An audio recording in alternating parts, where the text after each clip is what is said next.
اعوذ باللہ من الشیطان الرجیم بسم اللہ الرحمن الرحیم۔ آصف اسلامک ٹی وی کے پیارے دوستو، السلام علیکم ورحمۃ اللہ وبرکاتہ۔ اللہم صلی علی محمد وعلی آل محمد کما صلیت علی ابراہیم وعلی آل ابراہیم انک حمید مجید۔ اللہم بارک علی محمد وعلی آل محمد کما بارکت علی ابراہیم وعلی آل ابراہیم انک حمید مجید۔ میرے دوستو، میرے بھائیوں، میری بہنوں، ہر دوسرا بندہ کسی نہ کسی بیماری میں مبتلا ہے، چاہے کوئی چھوٹی بیماری میں مبتلا ہے یا پھر کوئی بڑی بیماری میں مبتلا ہے۔ تو آج جو وظیفہ، جو عمل آپ کے ساتھ شیئر کروں گا، اس عمل کو آپ چھوٹی سے چھوٹی بیماری کے لیے بھی پڑھ سکتے ہیں اور بڑی سے بڑی بیماری کے لیے بھی پڑھ سکتے ہیں۔ بڑا ہی مجرب اور بڑا ہی طاقتور عمل ہے یہ عمل۔ بسم اللہ شریف، اللہ رب العزت کے صفاتی نام یا سلام اور سورۃ فاتحہ کا عمل ہے، لیکن اس کا طریقہ کار تھوڑا سا مختلف ہے۔ میرے دوستوں، میرے بھائیوں، میری بہنوں، بسم اللہ شریف میں بڑی طاقت ہے۔ اللہ رب العزت نے اپنے پیغمبروں پر 4 کتابوں کو نازل کیا اور پیارے آقا سرور کائنات حضرت محمد مصطفیٰ صلی اللہ علیہ وآلہ وسلم پر قرآن پاک کو نازل فرمایا۔ پہلی 3 کتابوں کا نچوڑ اللہ رب العزت نے قرآن پاک میں رکھ دیا اور قرآن پاک کا نچوڑ سورۃ فاتحہ میں رکھ دیا، پھر سورۃ فاتحہ کا نچوڑ بسم اللہ شریف میں رکھ دیا۔ اتنی طاقت ہے بسم اللہ شریف میں۔ بادشاہ روم قیصر نے حضرت عمر رضی اللہ تعالی عنہ کو خط لکھا کہ میرے سر میں ہر وقت درد رہتا ہے، کوئی علاج بتائیے۔ تو حضرت عمر رضی اللہ تعالی عنہ نے اس کے پاس اپنی ٹوپی بھیجی اور کہا کہ اسے سر پر رکھ لو،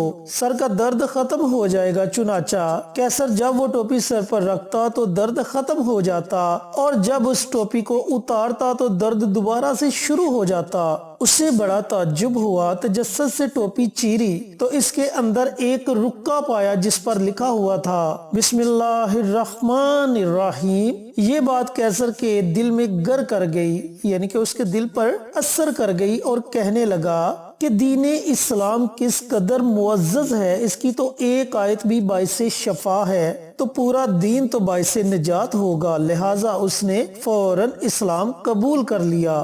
اسی طرح اللہ تعالیٰ کے ناموں میں بڑی طاقت ہے۔ جب بندہ اللہ تعالیٰ کو اللہ تعالیٰ کے ناموں سے پکارتا ہے تو اللہ رب العزت اپنے بندے کی پکار کو ضرور سنتا ہے۔ یا سلام، یہ اللہ رب العزت کا صفاتی نام ہے جس کا مطلب ہے سلامتی عطا کرنے والا۔ جب آپ اللہ رب العزت کو اس نام سے پکاریں گے تو وہ ضرور آپ کو صحت اور تندرستی والی زندگی عطا کرے گا۔ اور اسی طرح سورۃ فاتحہ کے متعلق ہے کہ اسے سورۃ شفا کے نام سے بھی جانا جاتا ہے۔ تو میرے دوستوں، میرے بھائیوں، میری بہنوں، جب آپ اس عمل کو، اس وظیفے کو پڑھیں گے تو اس کے اثرات آپ خود اپنی آنکھوں سے دیکھیں گے۔ چینل پر نئے آنے والے دوستوں سے گزارش ہے کہ چینل کو سبسکرائب کر کے ساتھ گھنٹی کے بٹن کو دبا کر آل نوٹیفیکیشن پر کلک کر دیں تاکہ میری ہر نئی آنے والی ویڈیوز کی اپڈیٹ آپ تک بر وقت پہنچتی رہے۔ جزاک اللہ۔ اب وظیفہ پڑھنے کا طریقہ کار اچھی طرح سن لیں اور سمجھ لیں کہ اس وظیفے کو، اس عمل کو آپ نے کرنا کیسے ہے۔ اگر تو بیماری چھوٹی ہے تو اس عمل کو آپ مسلسل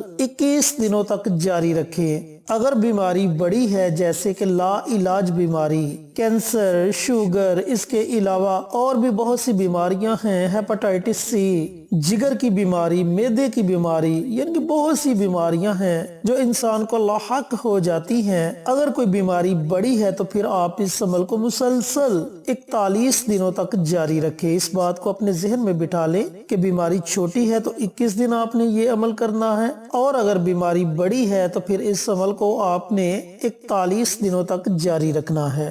اب آپ نے کرنا کیا ہے کہ 1 بوتل پانی کی لے لیں۔ اگر مریض خود کر سکتا ہے تو بہت اچھی بات ہے، اور اگر مریض خود یہ عمل نہیں کر سکتا تو اس کے لیے اس کا کوئی عزیز یہ عمل کر سکتا ہے، اس کا باپ، اس کی بہن، اس کی بیٹی، اس کی بیوی، اس کی والدہ، اس کا بھائی، کوئی بھی اس کے لیے یہ عمل کر سکتا ہے۔ جیسا کہ میں نے بتایا کہ پانی کی ایک بوتل آپ نے لے لینی ہے اور مریض کے پاس بیٹھ جانا ہے۔ اگر مریض خود یہ عمل کرنے لگا ہے تو پانی کی ایک بوتل اپنے پاس رکھ لے اور سب سے پہلے 3 مرتبہ 5 مرتبہ 7 مرتبہ پیارے آقا سرور کائنات حضرت محمد مصطفیٰ صلی اللہ علیہ وآلہ وسلم کی ذات اقدس پر درود پاک کا نذرانہ پیش کرے۔ اب درود پاک آپ کوئی بھی پڑھ سکتے ہیں، صلی اللہ علیہ وآلہ وسلم، صلی اللہ علی نبی الامی، یا پھر درود ابراہیمی، یہ آپ کی اپنی مرضی ہے۔ اس کے بعد آپ نے ایک تسبیح یعنی کہ 100 مرتبہ بسم اللہ الرحمن الرحیم، بسم اللہ الرحمن الرحیم، بسم اللہ شریف کو پڑھنا ہے۔ جب آپ 100 مرتبہ بسم اللہ پڑھ لیں تو پھر آپ نے 100 مرتبہ یا سلام یا سلام یا سلام اللہ رب العزت کا یہ صفاتی نام پڑھنا ہے۔ جب آپ اس نام کو بھی 100 مرتبہ پڑھ لیں تو آخر میں پھر نبی کریم صلی اللہ علیہ وآلہ وسلم کی ذات اقدس پر درود پاک کا نذرانہ پیش کرے اور پانی کی جو بوتل ہے اس پر آپ نے دم کر دینا ہے، اور جو مریض آپ کا ہے آپ نے مریض پر بھی دم کر دینا ہے۔ اگر مریض خود یہ عمل کر رہا ہے تو پھر اپنے ہاتھوں پر پھونک مار کے اپنے ہاتھوں کو اپنے جسم پر پھیر لے۔ اب اس عمل کو کرنے کے 2 اوقات ہیں، یا تو آپ نماز فجر کے بعد یہ عمل کر لیں طلوع آفتاب سے پہلے، یا پھر نماز مغرب کے بعد پوری رات آپ کے پاس ہے، جب آپ کا جی چاہے آپ اس عمل کو کر سکتے ہیں۔ بالفرض اگر کسی مجبوری کی وجہ سے ان دونوں اوقات میں آپ کے پاس وقت نہیں تو پھر آپ پورے دن میں کسی بھی وقت یہ عمل یہ وظیفہ پڑھ سکتے ہیں، لیکن یاد رہے کہ اگر آپ نے 21 دن یہ عمل کرنا ہے تو اس میں ناغہ نہیں کرنا۔ اگر آپ نے 41 دن اس عمل کو کرنا ہے تو پھر بھی آپ نے اس میں ناغہ نہیں کرنا۔ اگر میری کوئی محترم ماں بہن یہ عمل کرتی ہے تو آپ نے اپنے خاص ایام میں بھی اس عمل کو جاری رکھنا ہے، اور جس پانی پر آپ نے دم کیا ہوگا مریض کو جب بھی پیاس لگے آپ نے وہی پانی مریض کو پلانا ہے۔ پانی اگر کم ہو جائے یعنی کہ تھوڑا سا پانی باقی رہ جائے تو اس میں اور پانی ملا لیں۔ اسی طریقے سے ہر روز وہ بوتل اپنے پاس رکھیں اور مریض کے پاس بیٹھ جائیں، عمل کریں، مریض پر بھی دم کر دیں اور پانی کی بوتل پر بھی دم کر دیں۔ اب میں نے سورۃ فاتحہ کا بھی ذکر کیا تھا کہ اس عمل میں اس وظیفے میں سورۃ فاتحہ بھی شامل ہے۔ سورۃ فاتحہ کو آپ نے کس وقت پڑھنا ہے؟ جب بھی مریض دوائی کھانے لگے، چاہے وہ دن میں 3 مرتبہ دوائی استعمال کرے یا 2 مرتبہ استعمال کرے یا پھر 1 مرتبہ استعمال کرے، تو دوائی کھانے سے پہلے آپ نے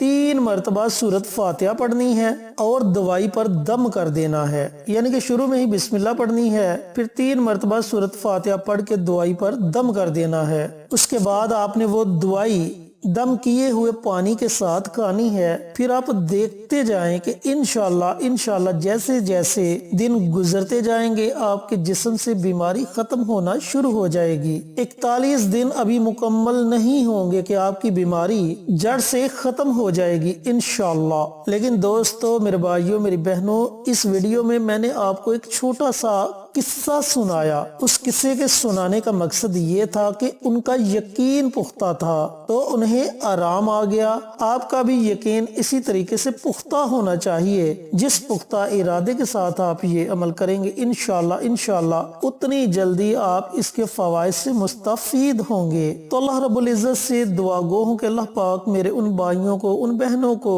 یہ مبارک عمل، یہ مبارک وظیفہ پڑھنے کی توفیق عطا فرمائے جو کسی چھوٹی موٹی بیماری میں مبتلا ہیں، اور انہیں جلد از جلد صحت اور تندرستی والی زندگی عطا کرے، اور اس عمل کو صدقہ جاریہ سمجھ کر دوسروں کے ساتھ شیئر کرنے کی توفیق عطا فرمائے۔ انشاءاللہ پھر کسی نئی ویڈیو کے ساتھ اچھے وظائف کے ساتھ آپ کی خدمت میں حاضر ہوں گے۔ تب تک کے لیے اجازت دیں۔ السلام علیکم ورحمۃ اللہ وبرکاتہ۔